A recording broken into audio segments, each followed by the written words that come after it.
Hello बच्चों, कैसे हैं आप लोग।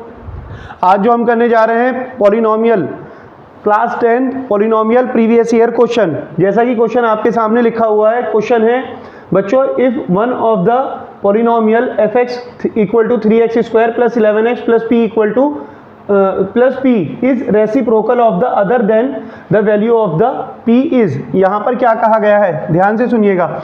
यहाँ पर कह रहा है if one of the polynomial f x, if one value होगा, बेटे एक सेकेंड रुक जाइए प्लीज। यहाँ पर क्या होगा, 1 0, राइट, 1 0 और लिखा है यहाँ पर 1 0, बेटे यहाँ पे आएगा, राइट 1 0। ये कह रहा है कि if 1 0 of the polynomial f x equal to 3x square plus 11x plus p is reciprocal of the other then the value of the a. मतलब यहाँ पर यह है कि पहले आप ये बताओ, जैसे आपके सामने, चलो मैंने ये पॉलिनोमियल लिख दिया, यहाँ पर हमने क्या कर देना है, आंसर कर देना है।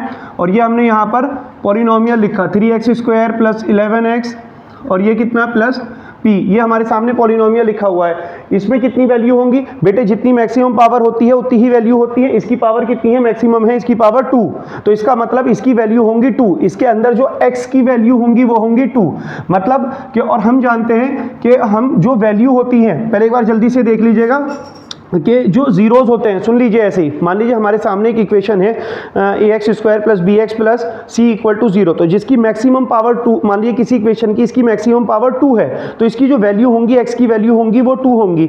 अगर मैं इसके रूट की बात करूं तो इसके जो रूट होंगे वो हम क्या बोलेंगे, अल्फा कॉमा बीटा, वो भी 2 ही होंगे क्योंकि x की पावर 2 है। और अल्फा बीटा क्या है, अल्फा बीटा कुछ और नहीं है, सिर्फ रूट नाम बोल रखा है, इसका मतलब वैल्यू ही है। अच्छा, जीरोज भी क्या होता है, जीरोज भी कुछ और नहीं है, जीरोज भी क्या है कि वैल्यू ही है, ठीक है। सो यहां पर क्या कहा कि इफ 1 0 ऑफ द पॉलिनोमियल इतना रेसिप्रोकल। अब बच्चों रेसिप्रोकल क्या होता है, जल्दी से समझिए।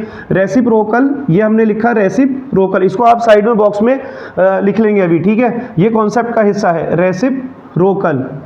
रेसिप्रोकल का मतलब होता है बच्चों, अगर एक x है तो दूसरा इसका मतलब 1/x होगा, बस ये होता है, इसको बोलते हैं रेसिप्रोकल। अगर एक x है तो दूसरा डिवाइड में आ जाएगा, उसको बोलते हैं रेसिप्रोकल। अब यहाँ पर हमने कहा चलो इसका जो है एक जो रूट है, अल्फा कितना है बेटे, अल्फा तो अल्फा ही है ना, 2 रूट होते हैं मैंने बोला था, आप जो है अल्फा तो अल्फा ही है। इसका एनसीईआरटी पर पढ़ा है सॉल्यूशन, एक बार वहां देखिएगा तो वहां पर और आपको जो है इसका जो एनसीईआरटी का है सॉल्यूशन एक बार देख लेंगे तो और आसानी हो जाएगी इसमें, ठीक है। बाकी यहाँ भी समझ में आ जाएगा, अल्फा अल्फा है बेटे, बीटा कितना है, जो दूसरा रूट है, दूसरा रूट कितना होगा, 1 कितना होगा बेटे, अल्फा होगा।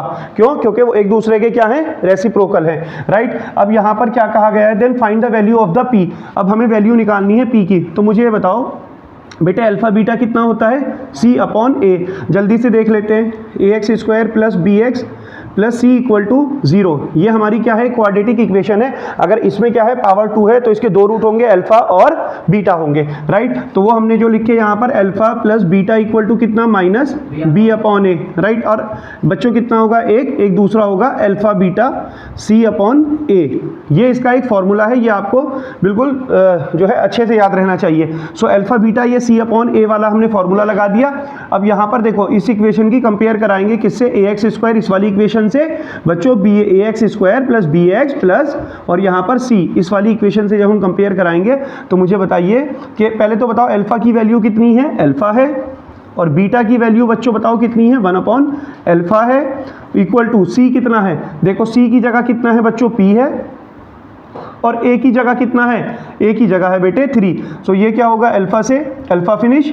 सो यहाँ कितना हुआ, 1/1 मान सकते हो, p डिवाइडेड 3, क्रॉस मल्टीप्लाई करोगे p इंटू 1p और 3 इंटू 1 कितना 3। सो आपकी वैल्यू कितनी आ जाएगी, p की आ जाएगी 3। ये क्या है, प्रीवियस ईयर क्वेश्चन है, राइट। ये क्वेश्चन कौन सा हो गया है, फर्स्ट क्वेश्चन हो गया है।